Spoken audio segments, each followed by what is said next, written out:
प्रशासनिक दबाव बनाया गया है। लेकिन बड़ी बात यह है कि ज्योति सिंह हो या कोई भी महिला हो, महिलाओं की इज्जत, मान सम्मान जो है वो बहुत जो है पूजनीय चीज़ होती है, मानने वाली चीज़ होती है। और ऐसी स्थिति में मतदान से ठीक एक रात पहले अगर इस तरह की हरकत होती है, किसी महिला के यहाँ रेड पड़ने की बात होती है उनके पास, तो मानसिक तनाव के साथ साथ उनकी पब्लिक इमेज को भी एक आघात होता है। और वोटिंग, आज अगर वोटिंग हो रही है और एक रात पहले किसी नेता पर इस तरह से हमला किया जाए, इस तरह से उनके जो चरित्र है, उनके फिगर मतलब समझिए कि को हिलाया उसकी जाए। उनके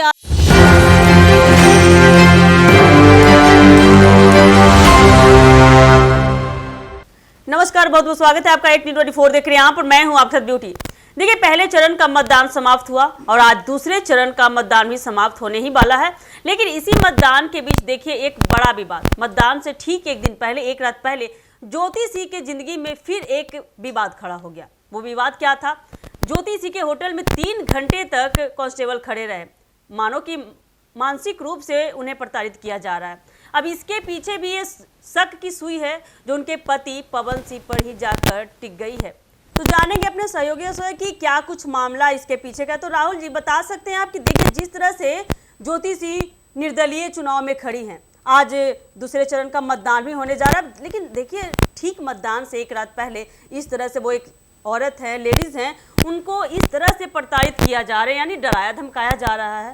देखिए, पहला बात यह है कि पिछले साल यानी लोकसभा का जब चुनाव हुआ था तो वहाँ से काराकाट से निर्दलीय भी पवन सिंह चुनाव लड़ रहे थे, जो भाजपा के खिलाफ लगातार बयानबाजी करते नजर आ रहे थे। और फिर जिस तरीके से बिहार के विधानसभा चुनाव में जिस तरह से बैक मारे हैं पवन सिंह, कहीं ना कहीं तो अभी तक वो चुप्पी साधी हुई है कि आखिर भाजपा में वापसी का क्या अंदाज़ा लगाया जा सकता है। जिस तरीके से बार बार ज्योति सिंह लोग से जा कर जनसंपर्क कर रही थी, वोट मांग रही थी, जिस तरीके से कल रात को उनके होटल पे रेड मारा गया, वो भी ठीक मतदान से एक दिन पहले। तो मानो कि मतदान से 5-6 घंटा पहले ही मान सकते हैं। हाँ, ये कहीं ना कहीं तो साजिश रची जा रही है। और ये हमें लग रहा है कि भाजपा की तरफ से या हो सकता है किसी भाजपा की तरफ से दबाव बनाया जा रहा है। लेकिन यहाँ पे देखिए, ज्योति से साफ तौर पे मीडिया के सामने कह रही कि उन पे दबाव बनाया जा रहा है। अब ये दबाव किस लिए है? ये दबाव कहीं ना कहीं देखिए ये हो सकता है कि हाँ, आप चुनाव से कदम, ये ठीक एक दिन पहले आप, अब देखिए भैया दबाव बनाना ही था तो चुनाव में जब वो खड़ी हुई थी, जिसमें प्रचार कर रही थी अपना, उस समय आप उनको रोक सकते हैं। लेकिन देखिए ठीक एक रात पहले आप ऐसा हरकत कर रही है, काफ़ी ज़्यादा मतलब निंदनीय है। देखिए, एक तरह से हम ये कह सकते हैं कि ज्योति सिंह पर प्रशासनिक दबाव बनाया गया है। लेकिन बड़ी बात यह है कि ज्योति सिंह हो या कोई भी महिला हो, महिलाओं की इज्जत, मान सम्मान जो है वो बहुत जो है पूजनीय चीज़ होती है, मानने वाली चीज़ होती है।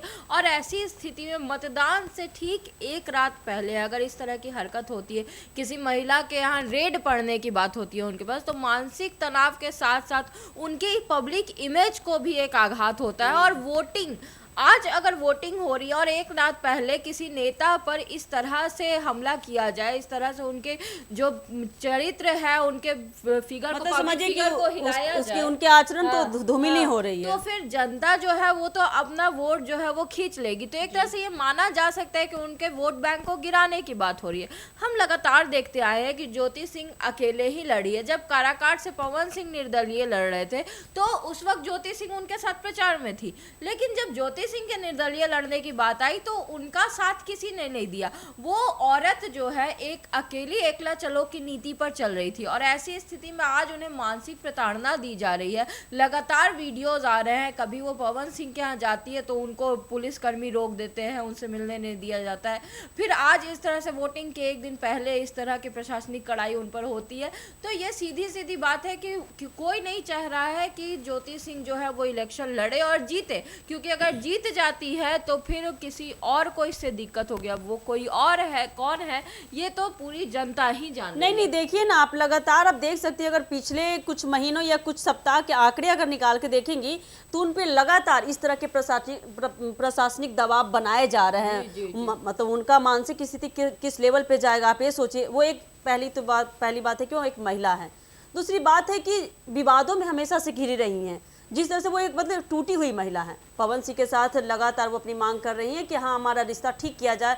इस बीच में जहाँ पवन सिंह उनका समर्थन नहीं करे, साथ नहीं दे रहे हैं, उल्टा इस तरह का पीठ पीछे आप सामने आकर खेलिए ना गेम, कोई भी पीठ पीछे ही पवन सिंह करवा, लेकिन इस बार भी जो ये कल रात हुआ है, जिस तरह से उनके होटल पे 3 घंटे कांस्टेबल खड़े रहे, ये भी कहीं न कहीं पवन सिंह के तरफ ये सुई जाती है कि इसके पीछे भी ये छापामारी जो चल रही थी कल उनके होटल पे। और ये भी देखिए मैम, जब पहला चरण का चुनाव था बिहार में, तो खेसारी लाल यादव ट्रेंडिंग स्टार जो विधानसभा चुनाव में कदम रखे थे, तो उनपे भी नोटिस भेजा गया था ठीक चुनाव के दिन, यानी जिस दिन उनको वोटिंग होने वाला था छपरा में, तो उनके घर पे नोटिस भेजा गया था जो बम्बई के घर को लेकर थे कि कहीं ना कहीं जो साजिश रची जा रही है, तो चाहे खेसारी हो या ज्योति सिंह। आप एक देखिए, मिलाइएगा मुद्दा दोनों का सिमिलर कितना है, वो भी काफी ज्यादा पवन सिंह के वजह से ही फेमस हो, चाहे उन्हीं के नाम से आखिर जानी जाती है कि ज्योति सिंह कौन है भाई, तो पवन सिंह की पत्नी है।